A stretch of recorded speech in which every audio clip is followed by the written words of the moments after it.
Bueno, ¿qué tal? Buenas tardes. Bienvenidas, bienvenidos todos, todas, todes a esta conferencia, ¿no? A la primera jornada del coloquio Barroco, Crítica y Capitalismo. En este espacio tenemos la primera conferencia magistral del coloquio. Ahora sí. Bueno, decía, tenemos ahora la primera conferencia magistral del coloquio, que se titula La Ciudad de México, vista desde la fiesta de San Hipólito, que nos presentará la doctora Reiko Tateiwa, que tengo el gran gusto de presentar. Voy a leer una breve semblanza de la doctora. Reiko Tateiwa es doctora en Historia por la Universidad Nacional de Educación a Distancia de Madrid, España. Es profesora de la Universidad de Estudios Extranjeros de Kioto, Japón, e investigadora del Instituto de Estudios Latinoamericanos de la misma universidad. Asimismo, es miembro de la directiva del Instituto Cervantes, de la Asociación Japonesa de Hispanistas y de la Sociedad Cultural Latinoamericana de Kioto. Actualmente desarrolla y dirige un proyecto de investigación comparativa de las formas de aceptación de lo español, tanto en Nueva España como en las Islas Filipinas.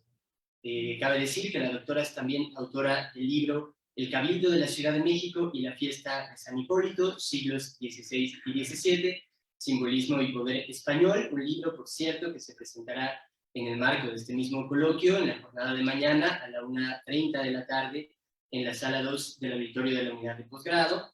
Pero bueno, en este espacio ahora la doctora Tateiwa nos presentará esta conferencia en la Ciudad de México, vista desde la fiesta de San Hipólito. Tenemos espacio, digamos, hasta la 1:30 de la tarde.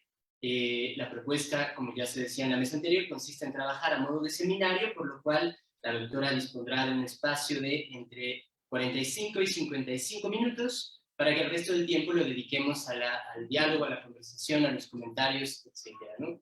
Entonces, bueno, sin más preámbulo y para no esperar más, le damos la palabra a la doctora Tateiwa. Doctora, adelante, por favor. Muchas gracias. Buenos días, muchas gracias. Y lo siento mucho por la tardanza. De todas maneras, agradezco mucho al equipo de apoyo. Y desde luego es para mí un gran honor, un privilegio. Y la verdad es que me pongo nerviosa después de la primera mesa. Pero estoy muy feliz de encontrarme aquí entre ustedes. Realmente agradezco de corazón la amable invitación de todos los organizadores, sobre todo el doctor Carlos Oliva Mendoza, también por pasar por mí esta mañana, y doctora Gema Anguero Marce, ¿está ella? No está todavía. Y doctor Aurelio Ortega Esquivel, gracias. Y doctor Pedro Enrique García Ruiz, también. Y yo, aunque estamos un poco corto de tiempo, pero me gustaría,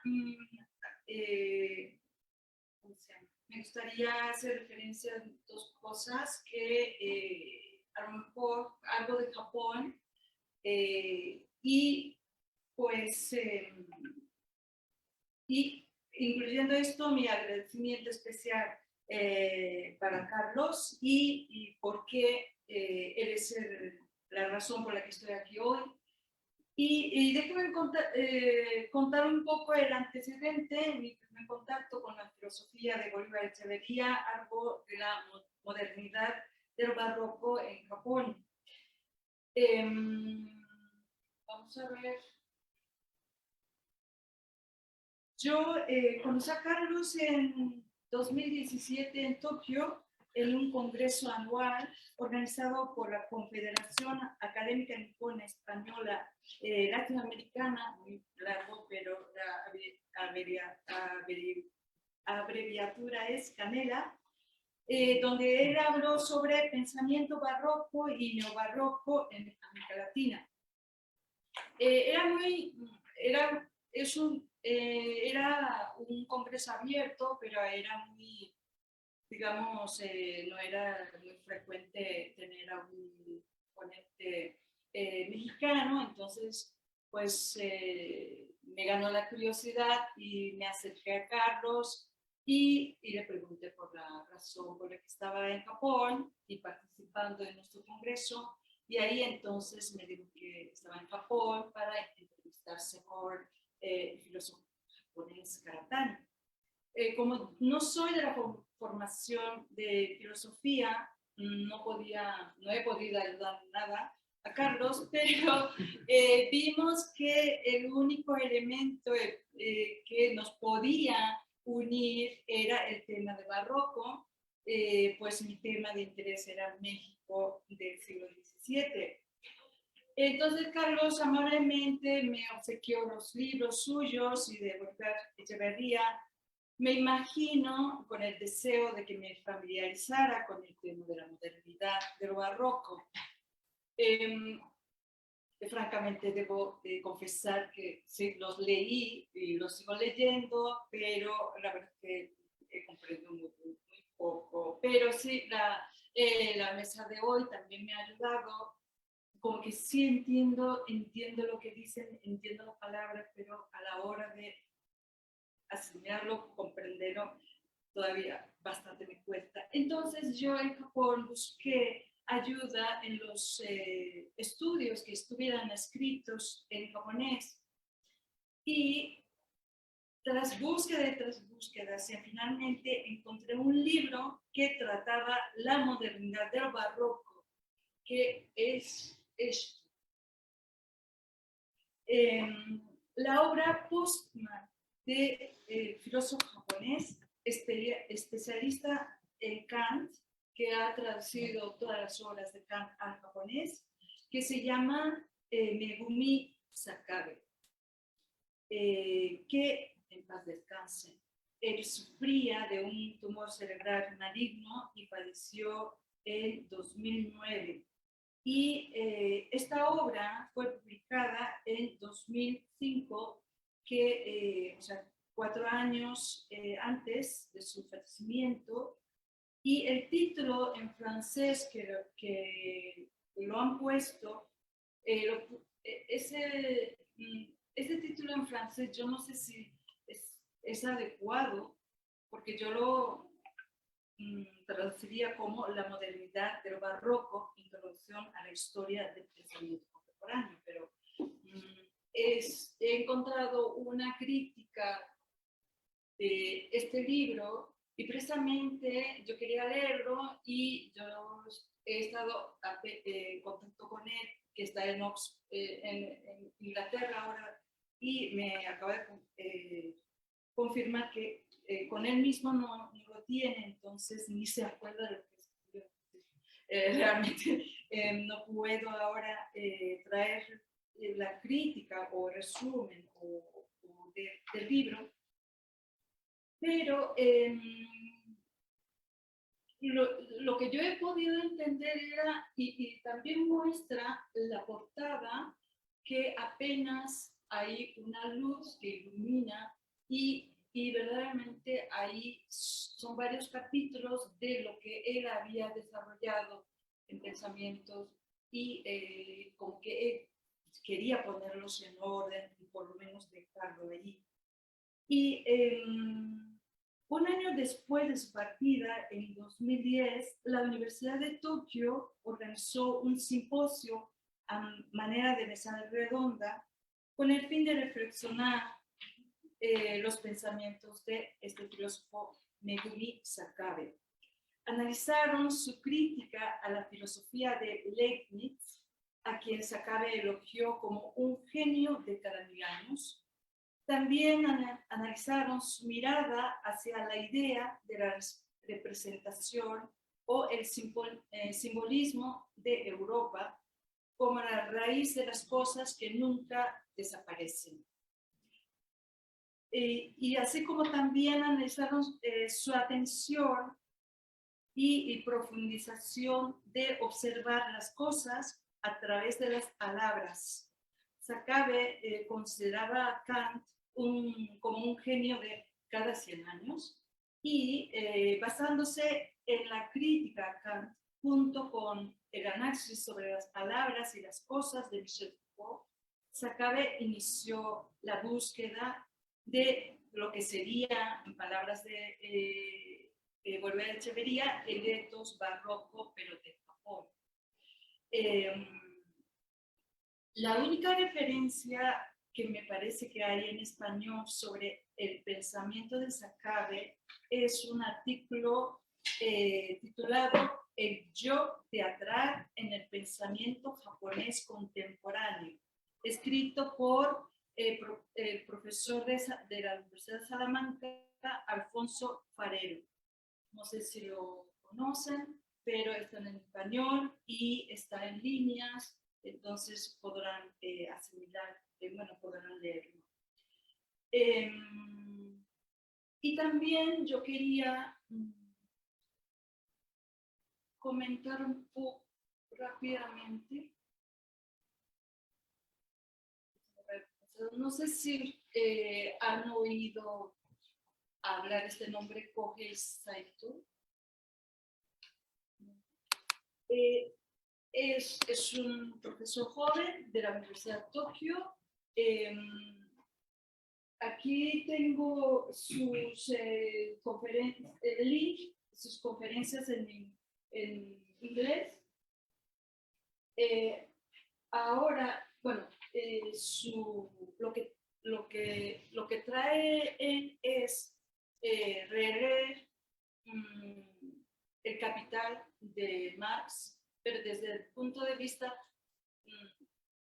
bueno, el que buscar la forma de leer para que nosotros, sobre todo los japoneses, qué hacer con esta crisis que estamos enfrentando.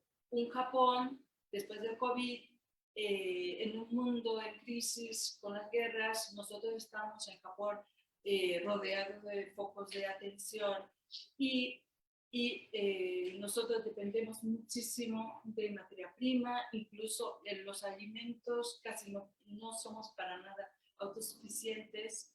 Entonces lo que plantea es qué hacer nosotros y cómo la sociedad japonesa, por decirlo así, supercapitalista y donde el consumismo ya ha ido más allá de todo, donde nosotros innecesariamente estamos gastando el agua, la luz, el tiempo, todo, y que nos conformamos, sobre todo después del COVID, nos conformamos con pequeños esfuerzos que antes era virtud de los japoneses, pero eso finalmente no ayuda a nada, que simplemente tú estás satisfecho de, por ejemplo, ir de compras con tu bolsa, tomar agua con tu bote y como que nosotros somos muy ecologistas, que no dañemos nada y que estamos intentando salvar el planeta, pero en realidad todo lo que hemos hecho y parece que no encontramos ninguna solución y que deberíamos de buscar una vía que lo que plantea es un capitalismo que puede un crecimiento, una sociedad sin crecimiento, pero feliz, compartiendo los recursos entre todas las cosas. Y él ve algunos problemas en nuestra sociedad, en los japoneses, por ejemplo, el racismo, que somos muy racistas, y que ¿qué hacemos? Nosotros solos no podemos hacer nada. Es un racismo contra los extranjeros, los inmigrantes, hacia la gente, lo que llaman essential workers, y que nos dependemos mucho de ellos, pero que nos hacemos ciegos, y eso es lo que nos está planteando, y bueno, pues es lo que estamos... Él es ahora el líder para concientizar nuestra sociedad. Yo quería apuntar dos de estas cosas para un poco tratar de unirme a este coloquio. Bien, dicho esto, voy a pasarme pues mi conferencia. El propósito de mi conferencia es, como el título indica, acercarnos al México colonial, sobre todo los siglos XVI, XVII, con sus problemas y cambios a través de la fiesta mayor de la Ciudad de México, que fue, porque no es, sino que fue la fiesta de San Hipólito, que sigue siendo patrón de la Ciudad de México. ¿Quién de ustedes aquí saben quién es San Hipólito? Sí. ¿Y por qué es patrón de la Ciudad de México?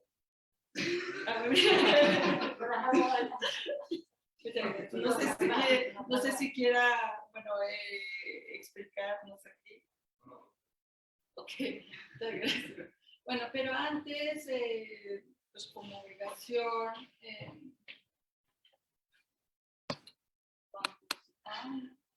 ok.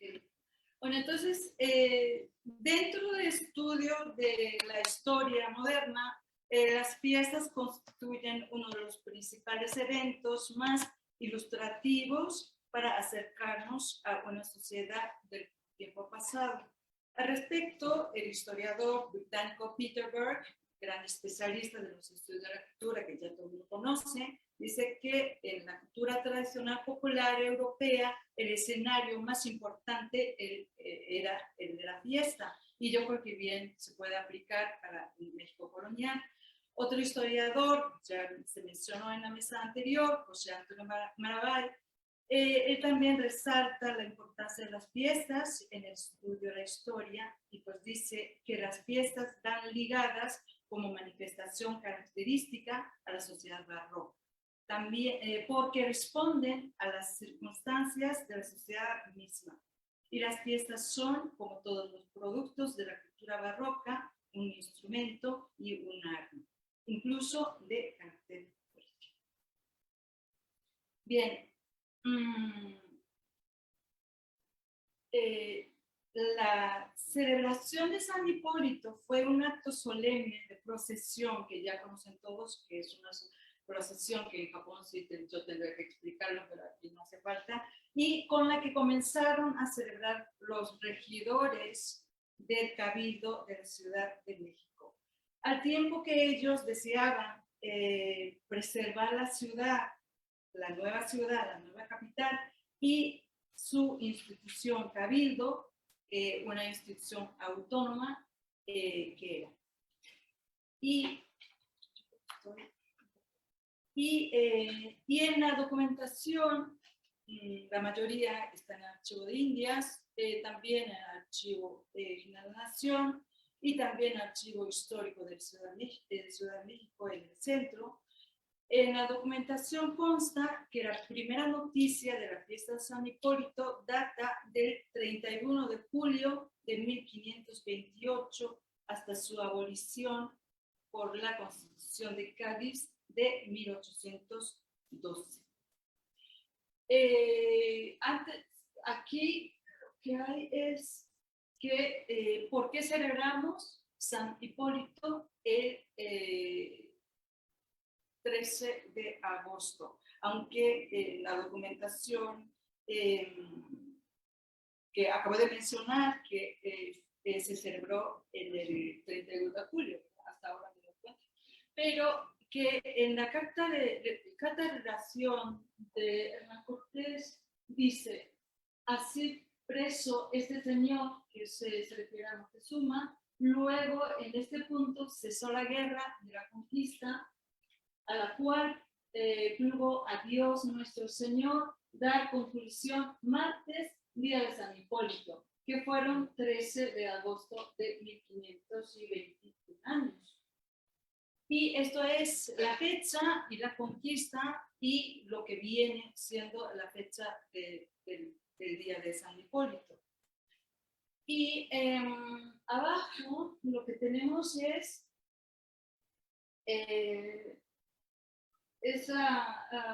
lo que escribió Cervantes de Salazar sobre la fiesta de San Hipólito.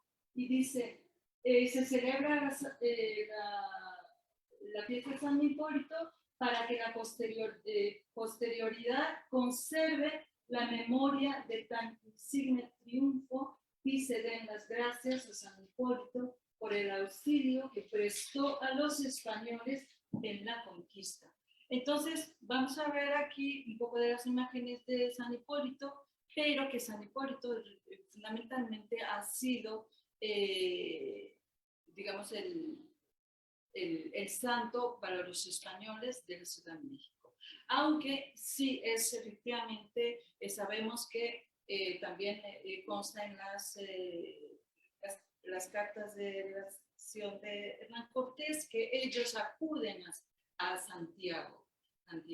Pero ya en la Ciudad de México ellos no mencionan Santiago, sino que San Hipólito.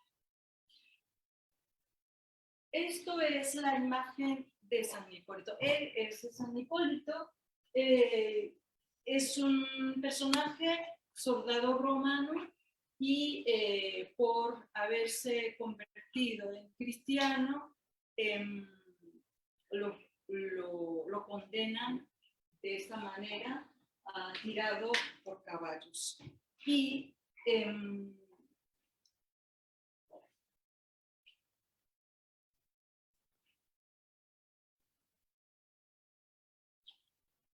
sí.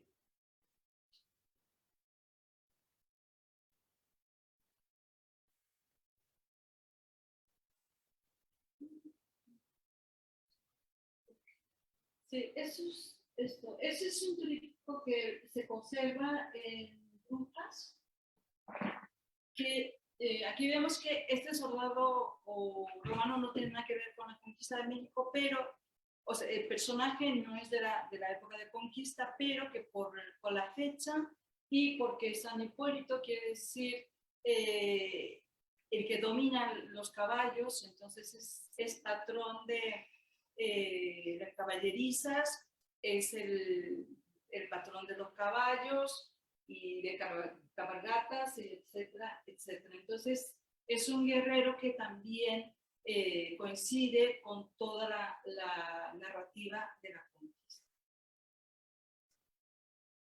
Aquí vemos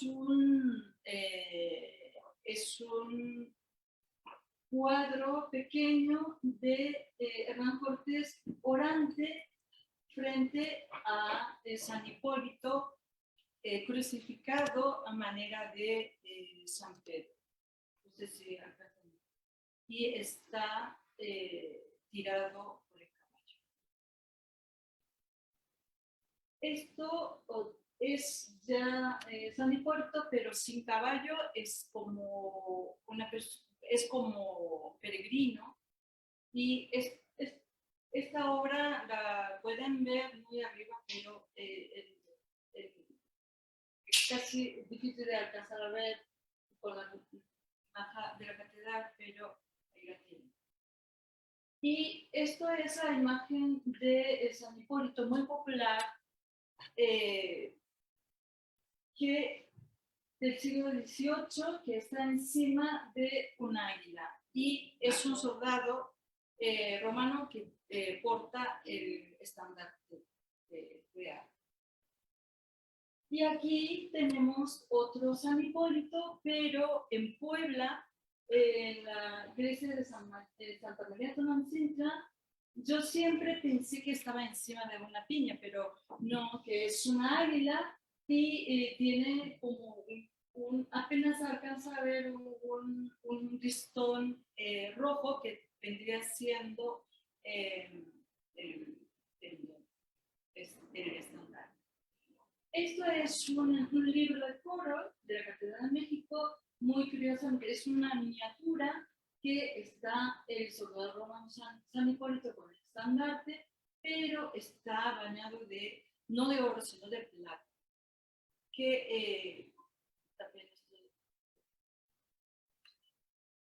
Entonces la procesión, bueno, ya saben, iban más o menos así, con el estandarte. Y bueno, pues todos sabemos este tipo de procesión, pero es una entrada de Virrey a Lima pero lo importante era, con relación a San Hipólito, tenía que ir todos a caballo. Bueno, y este es el pendón. Es un famoso biombo del encuentro de Moctezuma con Cortés, y vemos a un portador de estandarte real, que es Alférez Real.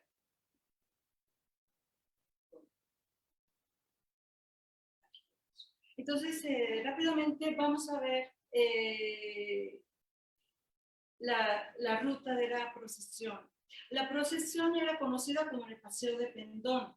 Al principio, la procesión la encabezaba, como hemos visto, una persona. Al principio era un conquistador a caballo con el estandarte tal vez de él. La comitiva iba armada para hacer la presencia visible de su fuerza militar ante los ojos de los vencidos. A partir de 1530, con la llegada de Berrey,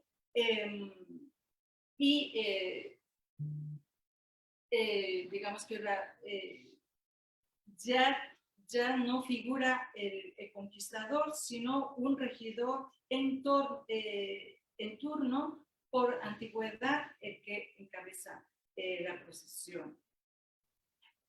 Bueno.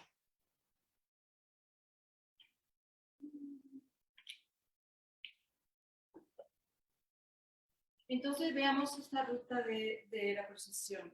La comitiva partía de las casas de Cabildo de Plaza Mayor, actual Zócalo, acompañada de los músicos indígenas contratados de Tlatelolco. Luego en la documentación consta de que ellos piden que les paguen, que los regidores les debían, y algunas veces se atreven a decir que no participaban en la procesión porque no les pagaban. Entonces ahí luego ya tenemos un poco diferente la imagen entre los regidores o los españoles con respecto a los indígenas. Entonces la comitiva avanzaba por la calle de Tacuba, y única calle, es muy importante que pase por la calle de Tacuba porque era la única calle que conectaba, y de hecho ahora conecta, el centro de la capital lacustre, aquel entonces, con la tierra firme, y terminaba en la iglesia de San Hipólito. Yo quiero ver aquí el escudo de armas de la Ciudad de México, que tiene 3 puentes, pero que en realidad el medio es más largo, y es de la calle de Tacuba, que ahí resalta la importancia de la única salida única salida de emergencia para los españoles que estaban ahí en medio de las aguas y de los indígenas.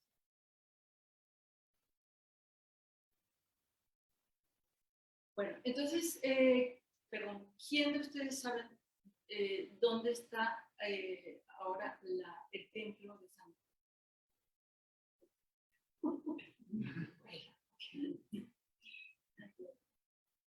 espera. Esto es el templo de San Hipólito. Este templo de San Hipólito ahora se conoce por su culto a San Judas Tadeo, pero en realidad no tiene nada que ver con San Hipólito de aquel entonces. Lamentablemente, ahora ya están quitando la figura de San Hipólito. No sé, ya en el altar no figura él. Fuera, aquí estaba, o espero que esté, tal vez todavía no lo he checado, está la escultura de San Hipólito con el estampa.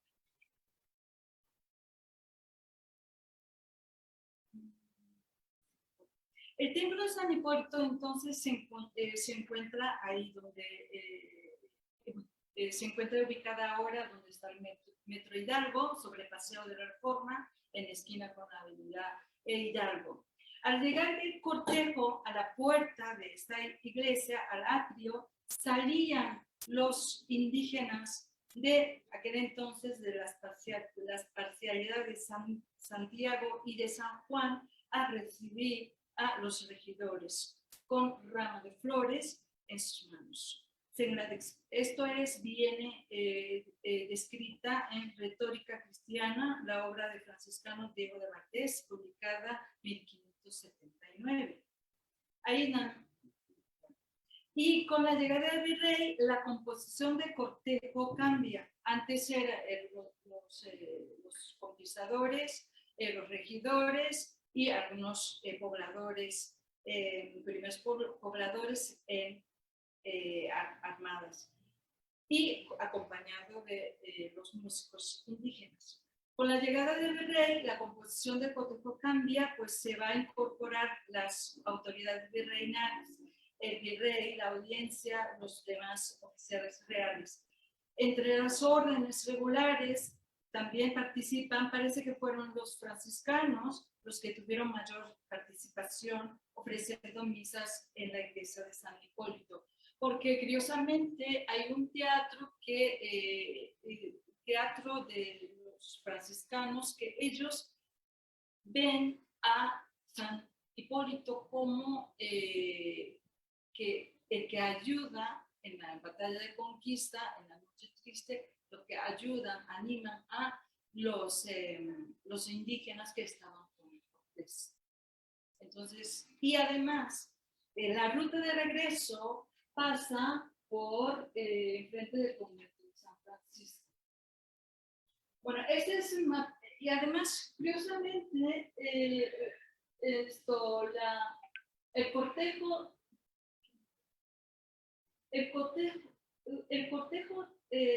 parte de la Plaza Mayor, Acto Zócalo, y pasa por esta calle de Tacuba y llega a San Hipólito, a la iglesia de San Hipólito, que es el límite con la parte donde viven los indígenas, y cerca, según la documentación, ahí había una casa del hijo de Moctezuma. Entonces, constantemente, aunque es anualmente, están los regidores, el cabildo, están vigilando esta ruta de su salida. Y de regreso pasan por el convento de San Francisco, y que ahora es la calle Madero, y pasan enfrente donde estaban anteriormente que llamaban calle de los plateros, que ahora donde hay muchas tiendas de oro de plata. Y porque los plateros eran los que hacían la imagen de San Hipólito para la procesión. Y también esa parte de lo que es ahora la Alameda, y esta parte que ahora todavía hay aguas, esta parte fue Felipe II, todavía desde príncipe, cuando era príncipe, se preocupaba mucho por esta parte para que la iglesia o el culto a San Hipólito no quedara solitaria, y intentó que hubiera más vida, que hubiera tianguis, que hubiera casas, etcétera. Y también este cortejo, la procesión, servía también proteger este acueducto que era pues, el agua, la vida para sustento de la vida de la capital. Bien, entonces, no sé cómo. Tenemos todavía otros 15 minutos. Lo que me está pasando es que yo tenía que ver, pero yo le voy a hacer.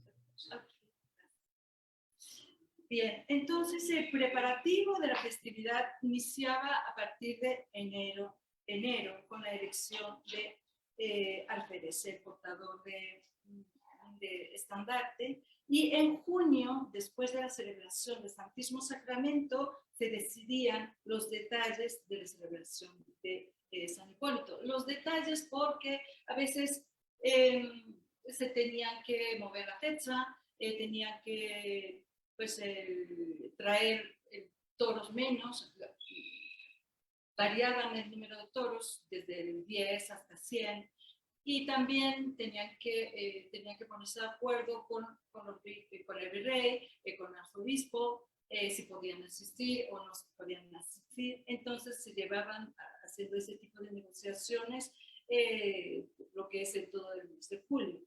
Y también tenían que hacer la limpieza de las calles, es decir, sacar los desechos, los cadáveres, y todo esto era el trabajo de los indígenas. Y también se tenía que adornar los edificios, los balcones, y todos los arreglos lo hacían los indígenas, y también era encargo y si se les pagaba. Y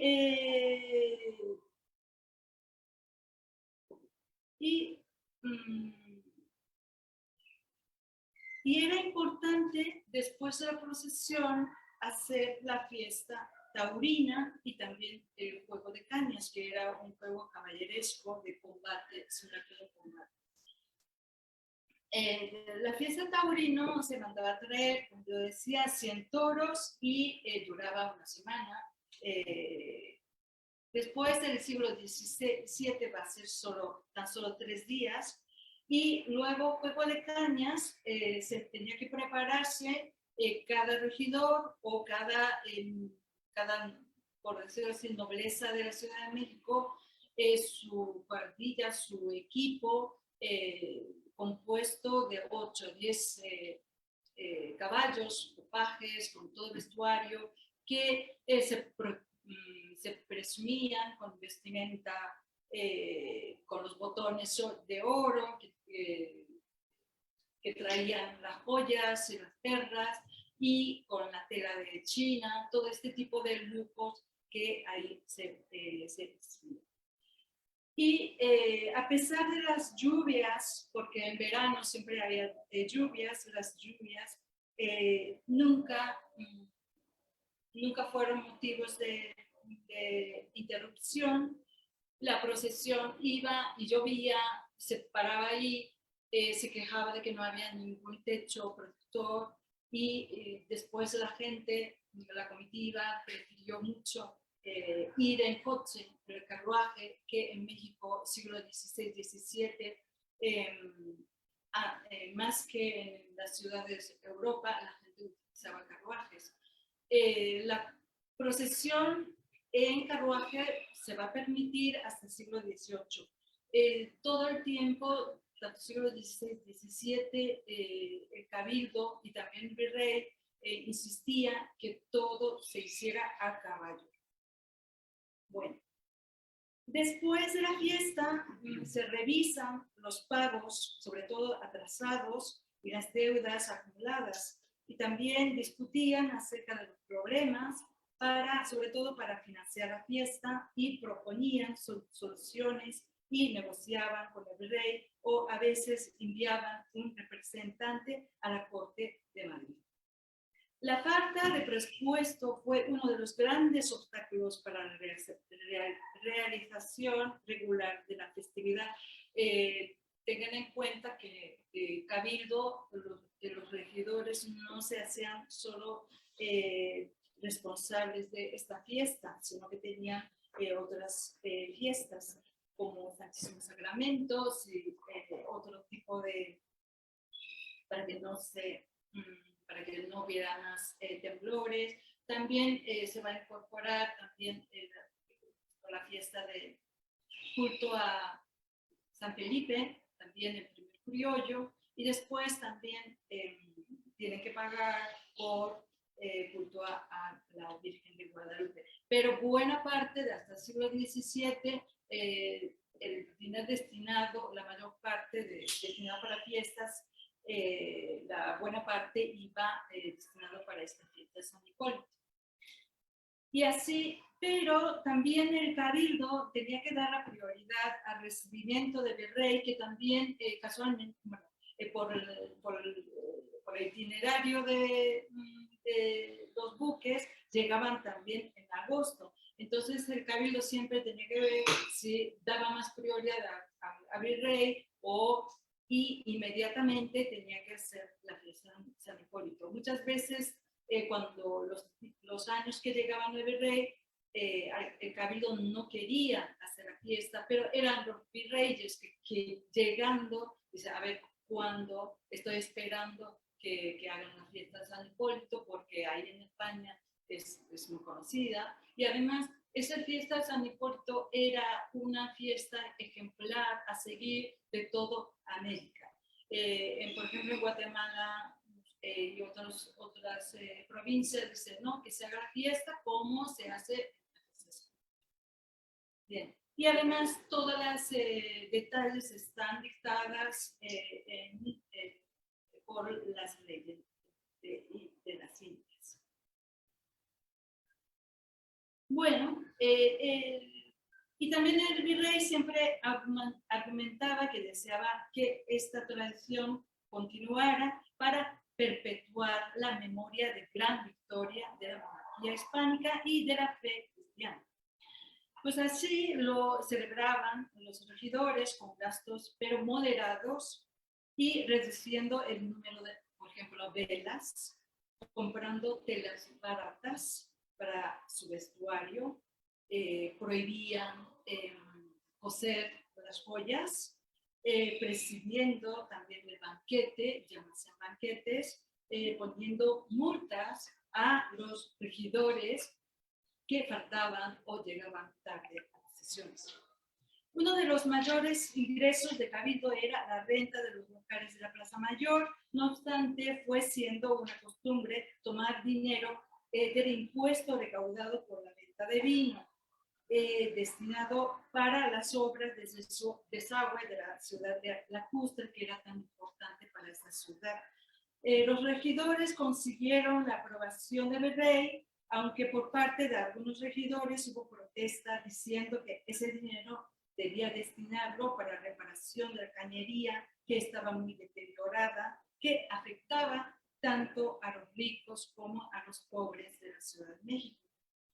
A pesar de estas repetidas prohibiciones, pero de parte del rey de utilizar ese dinero para el propósito ajeno a desagües y otras obras públicas de la ciudad, el cabildo se malacostumbró y continuó con esta práctica de usar el dinero de cisa de vino.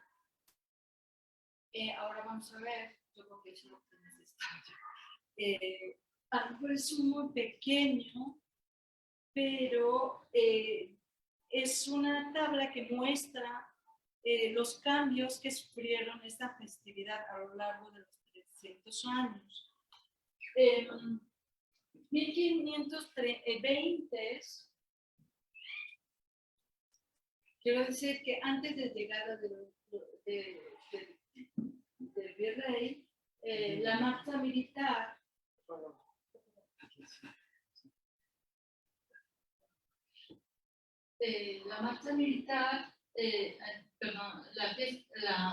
la procesión, la comitiva era plenamente una marcha militar compuesta de los conquistadores, los primeros pobladores que se vestían, portaban las armas de los que quedaban.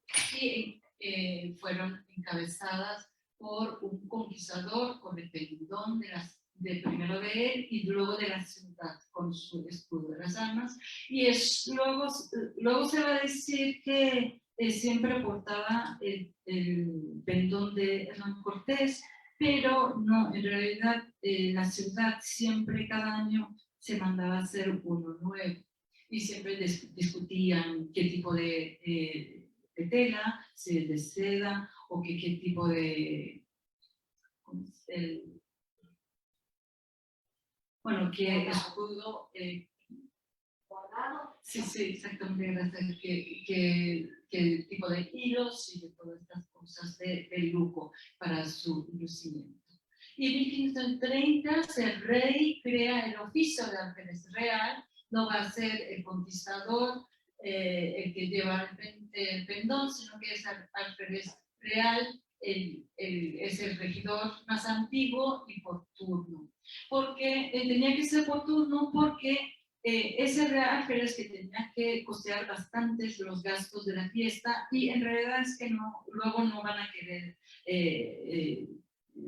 no van a querer. El siglo, al principio, el número de los regidores eran 12 o 14, entonces, bueno, era la probabilidad de que te tocaba cada 10 o 12 años, pero después, al final del siglo XVII, va a ser 3 personas, y muchos se ausentaron de la ciudad que no quería hacerse cargo, entonces pues ya cada vez era muy de seguido. Había regidores que por costear la fiesta de San Hipólito se arruinaban.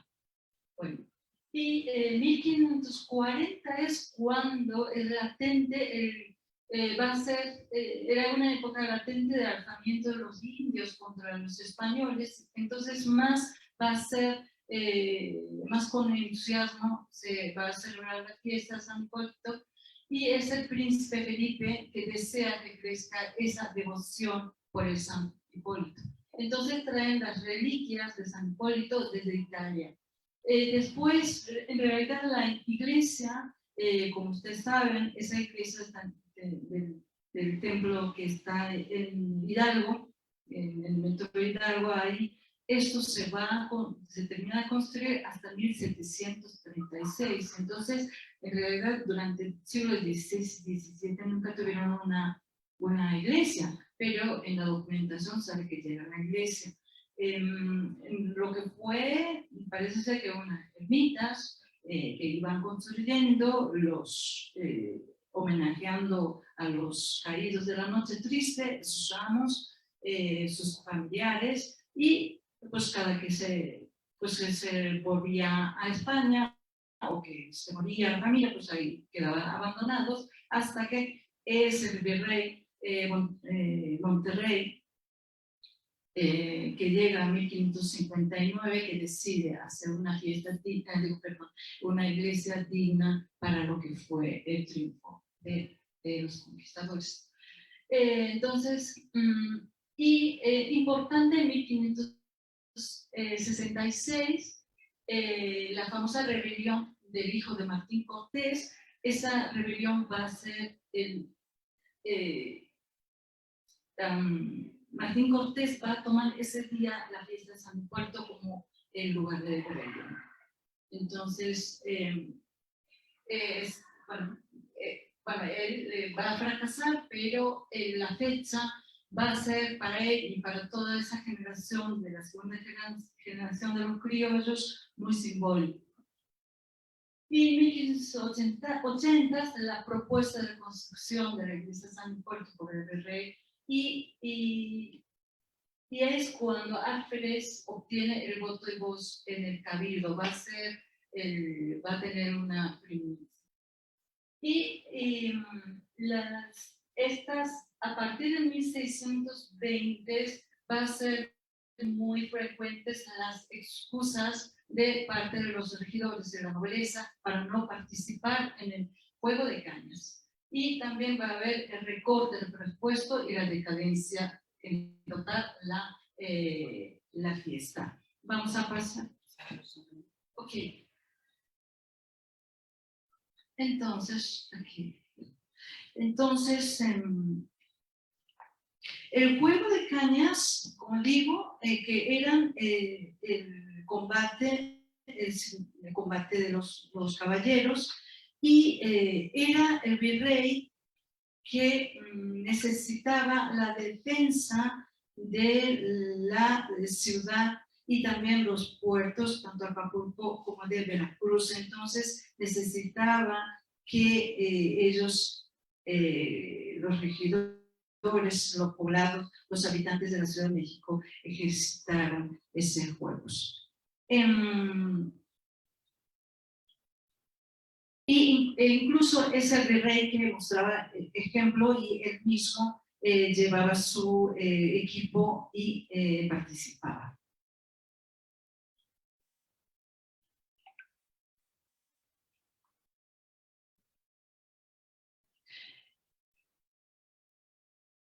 Sí. Y, por ejemplo, el rey conde de Monterrey informó a Felipe II que encontraba muy caídos los ejercicios de a caballo y la cría de caballo. Entonces, para la fiesta de San Hipólito de 1601, pues ahí preparaban. Y cada virrey que llegaba, que va a ser, la llegada de los virreyes durante el siglo XVII va a ser cada 3 o 5 años, cuando el siglo XVI solamente tuvimos 2 virreyes, pues que va a ser cada vez frecuentes, va a ser la presión a que se juega este juego caballeresco también, pero que cada vez que se iba, terminaba su periodo el virrey, entonces pues el ambiente se aflojaba y bueno, pues ya no la participación pues bajaba. Entonces los señores ilustres de la sociedad novohispana ya no empiezan a perder el interés por participar en estos ejercicios medievales y se ausentaban poniendo excusas de atender los asuntos legales de sus negocios, no disponer dinero suficiente para formar equipo, los pajes y de todo, pagarles y que también hacían participar a sus hijos en su lugar o hasta mandaban a su mujer para que explicara por qué de no presentarse. Y este tipo de desinterés por la defensa y también pierde el interés por el lucimiento de la capital novohispana va a ser generalizando entre los habitantes. En parte por la mala condición de la ciudad, en salud de condición de la ciudad, por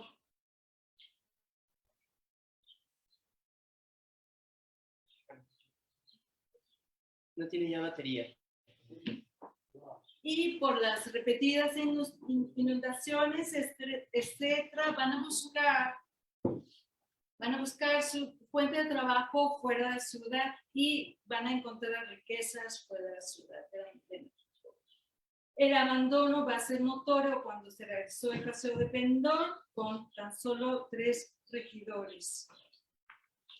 Bueno, para ir cerrando ya, que yo ya debí de cerrarlo, bueno, yo quisiera resumir que la fiesta de San Hipólito fue un evento aparentemente de festejo, pero en realidad fomentó toda una gama de festejo, pero que también tuvo sus decadencias. Pero también es verdad que fomentó toda una gama de industrias como cría de caballo y de toro, de confección de vestidos, de colgaduras, todo tipo de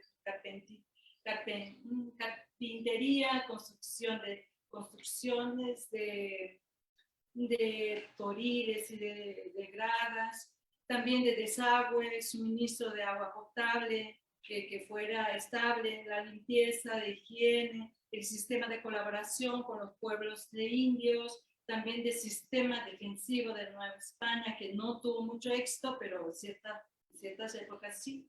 Y alrededor de esta festividad, bueno, que podemos decir que esa fiesta San Hipólito fue realmente un escenario de demostración de la vida cotidiana de la Ciudad de México. Bueno, termino aquí. Discúlpame por todo esto,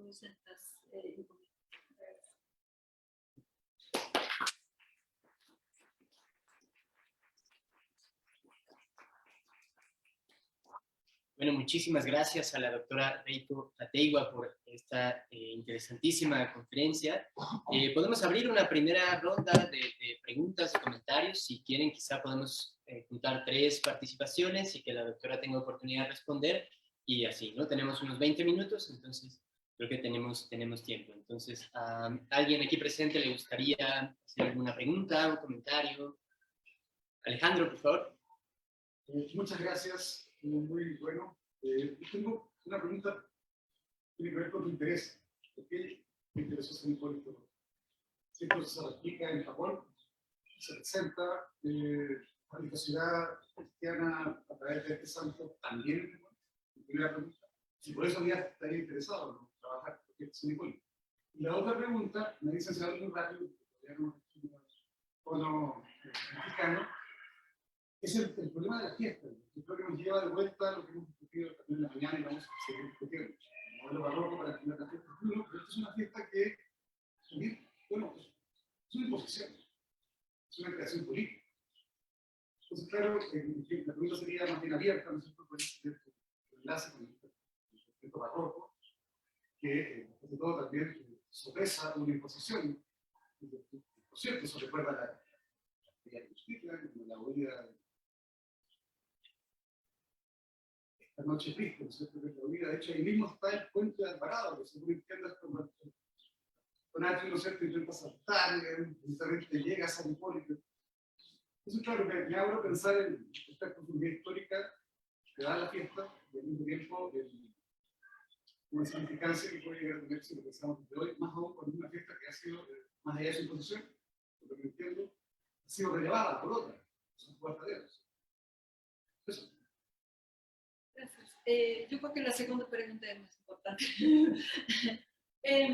Bueno, realmente yo encontré con este tema porque yo quería trabajar en México siglo XVII, porque el XVI pues, estaba bastante estudiado, siglo XVIII también, con las reformas borbónicas, entonces aquel entonces decía que el siglo XVII era un poquito feo, entonces era lo que encontré. Entonces, como México era pues, entre México y Lima, entonces, bueno, México que yo conozco, entonces, y estuve mirando las actas de Cabildo y todo el tiempo están hablando de desagüe o esta fiesta.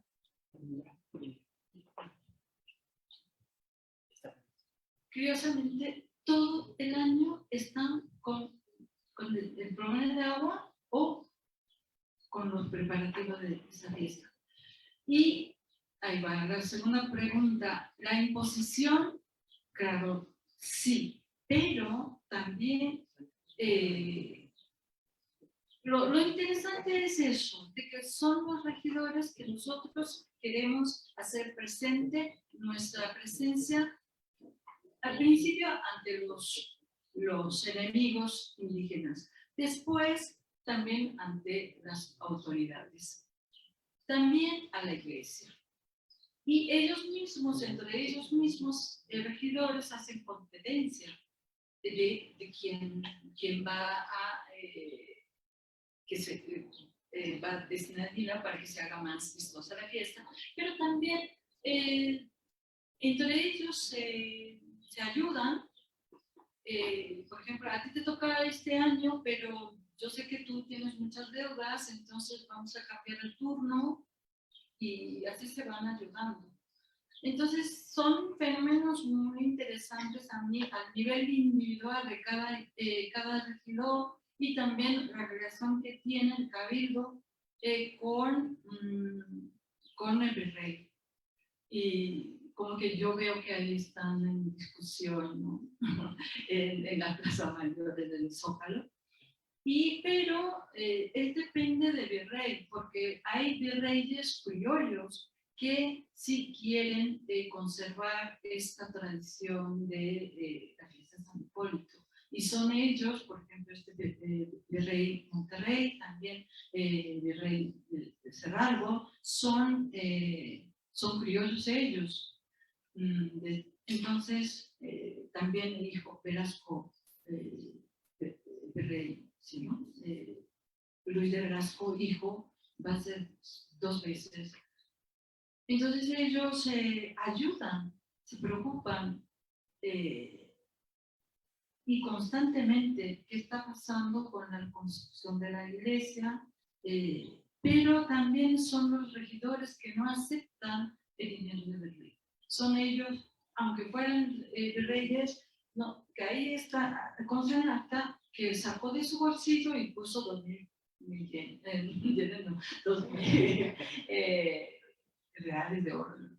Pero ellos no aceptan. Es por eso que se tardan en construir la iglesia. Los regidores, porque también la composición de los los regidores van a cambiar, pero todavía hasta la mitad del siglo XVII son descendientes de los conquistadores. Y luego, entonces, no aceptan. Ellos quieren pues recaudar su limosna, se multan ellos mismos, como decía, y es muy curioso. Y también se va a vender con la venta de oficios. El oficio de arte real es uno de los mayor recaudación para la corona, pero es la corona que no va a permitir que se venda particularmente el oficio de alférez de la Ciudad de México. Prohíbe expresamente que no, pero los regidores sí, ya quieren vender porque están cortos de dinero, ellos hasta abandonan y dicen, bueno, ya que venga Conde Duque de Olivares a hacer la procesión. Entonces, y también es muy interesante cómo tienen los regidores muy cerca su fiesta y también a través de la fiesta tienen muy cerca la corona. Entonces, y también pues, encuentro muy interesante porque la fiesta barroca da la impresión de que es muy vistosa, pero y costosa, pero veo que ellos intentan no gastar y están contando dinero, están constantemente haciendo reforma presupuestaria cada fiesta. Y entonces ahí veo una diferencia de lo que la imagen que tenemos de esta fiesta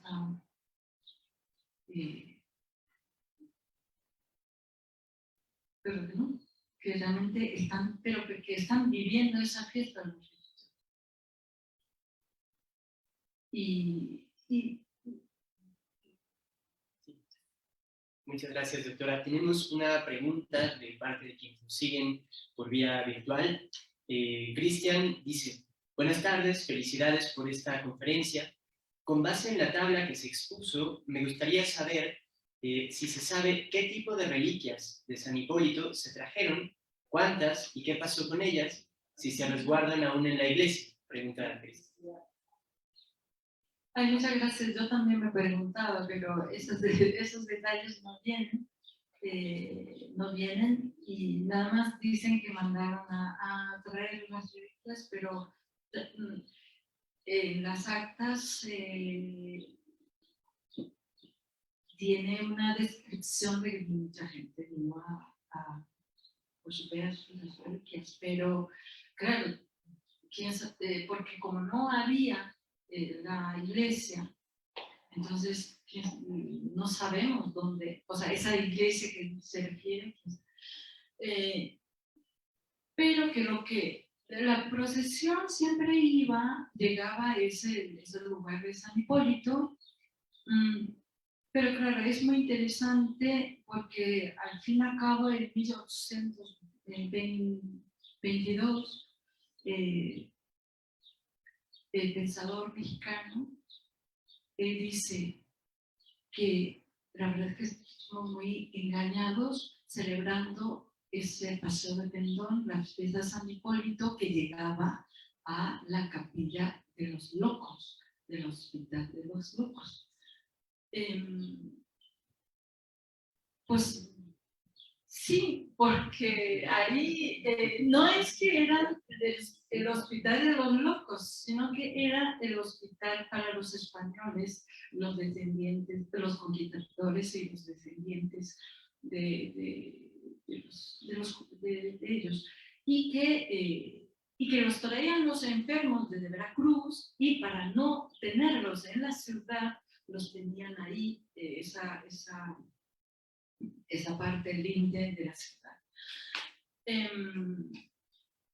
Y sí, después eso porque cuando se tiene la idea de construir esa iglesia para los conquistados, para los caídos de Montetriste también, Se piensa hacer el panteón también para los descendientes de los conquistadores y los pobladores, los primeros pobladores. Tenemos 8 minutos, me parece que espacio por lo menos para una pregunta más. Me parece que, ¿quién tenía por aquí? No sé si Carlos, Memo. Gracias. Gracias. Bueno, primero felicitar a doctor Rico y preguntarle si, qué tanto en su estudio contempla la fiesta, en este caso de San Hipólito, como una constructora de la Ciudad de México en el siglo XVII. Algo hablaba al final de su plática sobre este desarrollo económico, social, a partir de oficios y demás, pero un poco en el contexto general de la ciudad. ¿Cuál sería, digamos, la importancia de la fiesta en tanto constructora de la ciudad? Y si se contemplan desarrollos posteriores de la misma construcción de la fiesta, en términos que pareciera ser, o por lo menos es una intuición que me da al escucharla, que la estructura de la fiesta barroca migra a otras construcciones de ciudades más pequeñas en provincia hasta la actualidad. Y no sé, bueno, si lo tenga un poco claro, ¿no? O sea, las formas en las que se festeja en comunidades de provincia de aquí del mismo país, sigue teniendo la estructura que presenta ahora, ¿no? Digamos, ahora les llamamos jaripeos, o a estas procesiones que en algunos lugares le llaman ceras, que están construidas a partir de la cabalgata y el lugar primordial que se le da al caballo.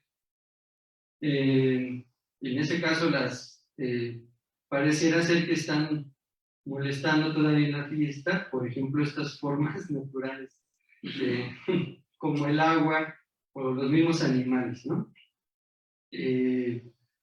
Simplemente, bueno, le comparto fiestas que se realizan hace poco en una fiesta, en un jaripeo que se realizaba para celebrar la Semana Santa, cayó una tromba de agua donde estaban estacionados unos carros y la gente rápidamente lo asocia con un castigo divino, porque evidentemente en la fiesta hay también tráfico de drogas y de alcohol.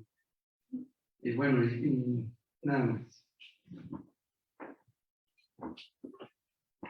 Carlos, ¿tú?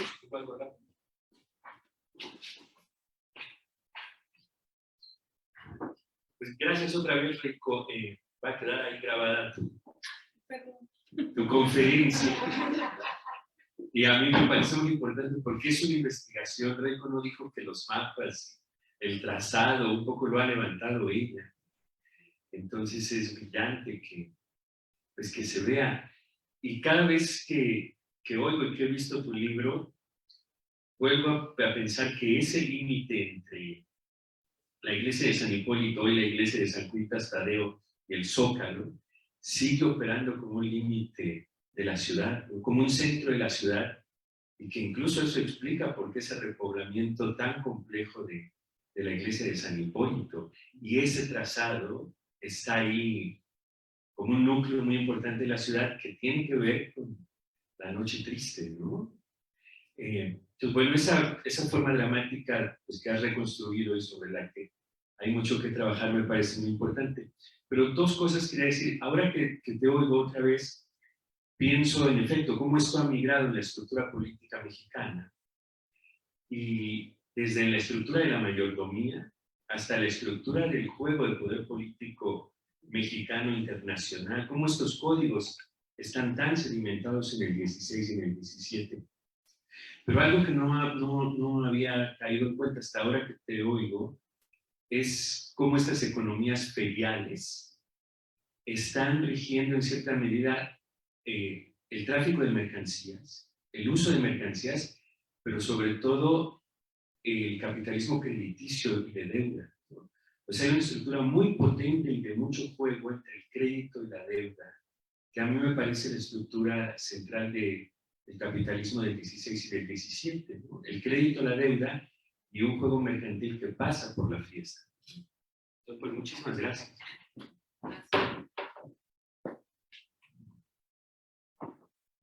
Bueno, pues ya para cerrar le damos la palabra al autor.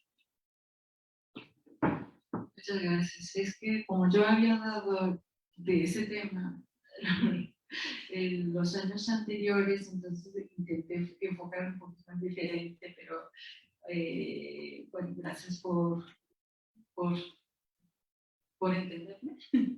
Y bueno, a lo que rápidamente, yo no tengo respuestas para tu inquietud, pero es que la ciudad de México del siglo XVI, XVII, es que también había un miedo de